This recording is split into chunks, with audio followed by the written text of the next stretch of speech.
is like, we danced, we had a lot of clubs. So like there's like a real big, there's like the 32 and then like a giant gap in like mid 20s, like, like, so like 35 and then the like mid 20s. And so like there's a real big gap that we didn't see any like new people come in or stay around. They came in, they just didn't stay around in the scene. So I feel like sonically, just a lot of, like that more dancing. It's not as, it's not as developed breaking, but it's way more dancing.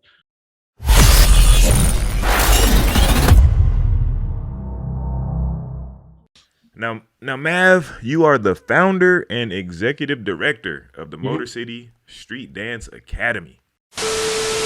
Happening in Detroit that's helping change lives in an unusual way. That's right. So dancing is helping local kids feel empowered and stay out of trouble. But this isn't just any kind of dance. Yeah, our photojournalist Alex Atwell shows us why Motor City rockers are uniquely Detroit.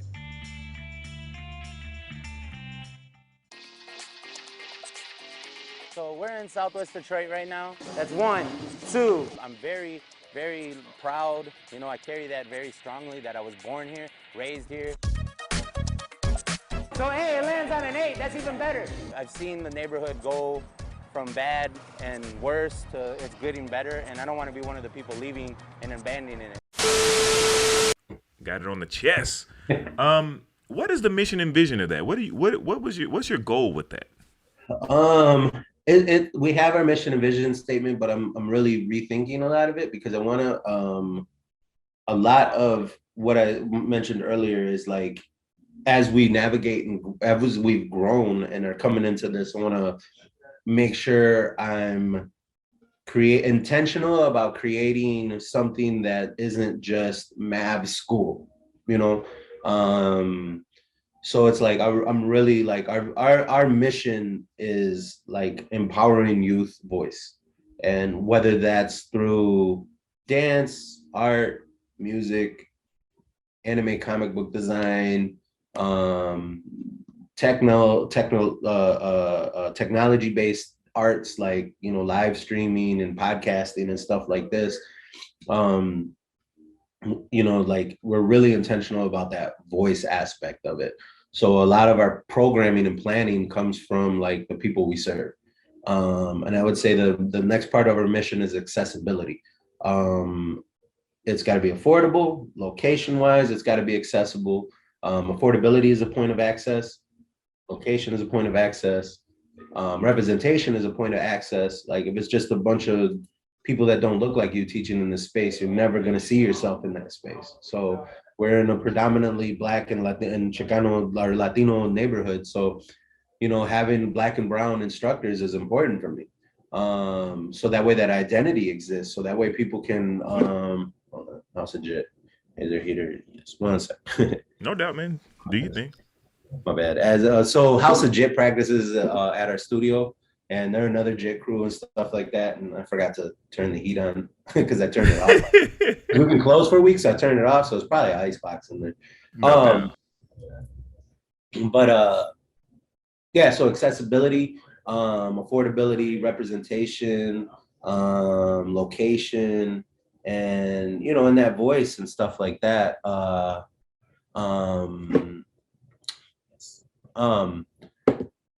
Those are all aspects that I feel like are just part of the foundation of us growing and like what our mission is and stuff like that. So it's like, like when we teach, it's not just a breaking school, Street Dance Academy, but like we also represent hip hop.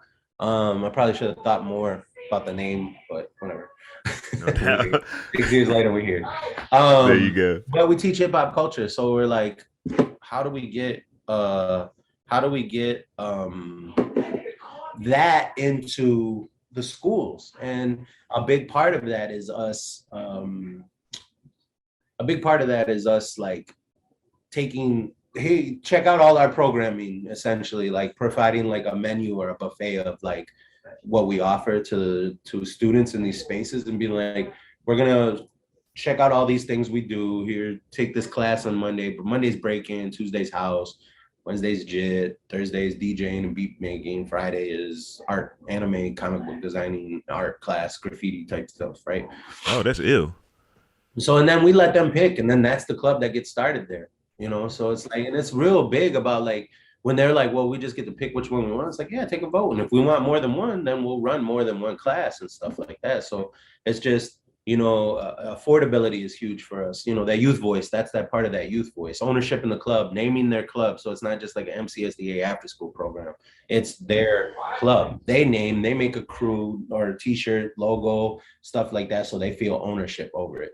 And then they have the voice of navigating it. Hey, we want to try something else. We immediately like make sure we're checking in with things. The way our curriculum's based is like, here we'll show you things, but like let's keep this freedom of expression and understanding what we do at the forefront. So if you want to switch it, go ahead, like go right on ahead, try something new with it. Try maybe, you know, like we'll try it. Like if it's an art class, hey, y'all want to try some dance and things like that. So that voice is there.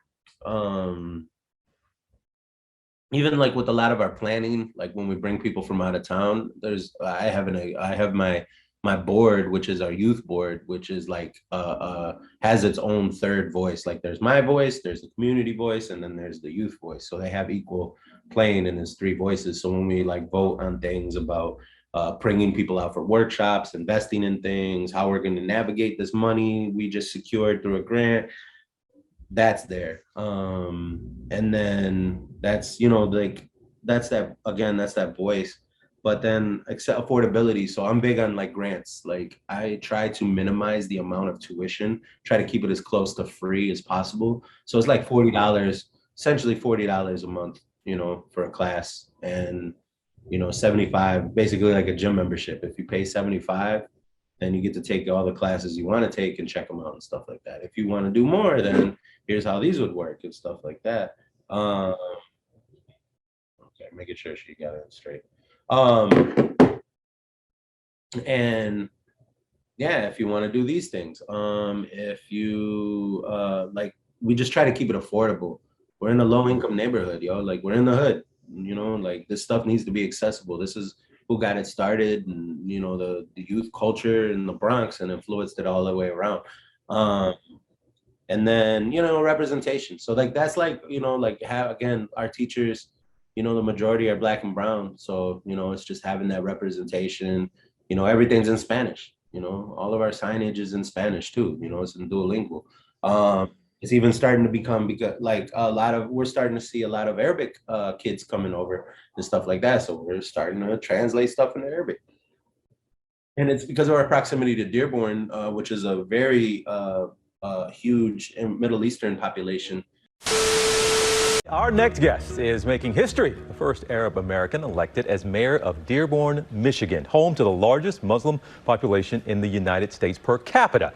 And here he is, the young fella himself, Michigan State Representative and Mayor-elect of Dearborn, Michigan, Abdullah Hammoud. Sir, thank you for being here. And I say young fella, you're 31 years old. You were elected to the state legislature at the age of 26. So that's why I put that in there. But something you said during your campaign is that you are happy that you were being elected because people are paying attention to the direction that you lead and not the direction that you pray. Can you expound on that a little bit?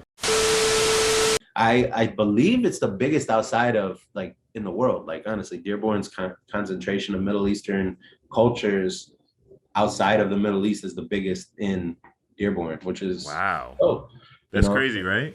And it's just good old Dearborn, Michigan. Yeah, just right there, and it's like damn.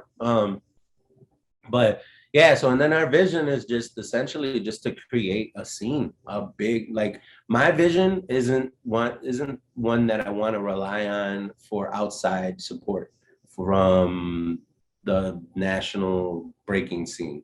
Like I want us to be self-sufficient on our own. Like if you see Houston, you know, it's banging events, like, and 9 times out of 10, barely anybody from out of town came. It's just they have a huge scene. LA is a perfect example of like huge, just self-sufficient. Don't need anybody else. Right? Yeah, like generations of people. So that way, judging, DJs, you know, rap, like the whole hip hop thing is just self-sufficient. So like MCSDA wants to build that. As we've grown, we've also learned that we want to stop like the mass exodus, mass creative exodus out of the city for everybody leaving. So like we got like some programming that like ties into like professional development. So like as a young adult gets dope at their craft, like I don't want them to feel like they have to leave. They can stay here. So it's connecting them and accessibility to like performance spaces and things like that, like that they otherwise wouldn't have, you know. Giving them all this stuff, like they're building out their EPK, their press kit stuff. So like their bio, resume, logos, social media streamlined, their own mission statement, their own creative application, their own all these different elements that I want them to own, so that way they can own part of the city as well. Like in the creative aspect of it, the what's it called, the creative and like arts world that exists. That way they're not hiring people from out of town and bringing them in to do things. Like there's talent here, that talent can be paid to stay here to influence the next scene and therefore growing it more, things like that. So like that's our like moves program and stuff like that. The after school stuff is our seed program, spreading the elements everywhere in Detroit. Moves is making our visions empowered and successful. That's the professional development, hip hop artist incubator type thing and stuff. So shooting demo reels, photos, headshots, stuff like that. All that. So that's like MCSDA, like as it moves, literally. Man, that's super fresh, man. And like the fact that you are, you know, such an ambassador and such a contributor to the Detroit, you know what I'm saying, dance, and you said JIT, also just hip hop and other just outside dance styles, you know what I'm saying? That's really fresh. I got a question for you. So I guess I got a bunch of questions for you. That's why we're here. But anyway. It's weird because I exist in this a black city. You know what I mean? So like my identity is black music, like it's gotten down through me, you know, like it's passed down through me, you know. So it's always been like when this like became like the point of conversation for a lot of people, you know, about like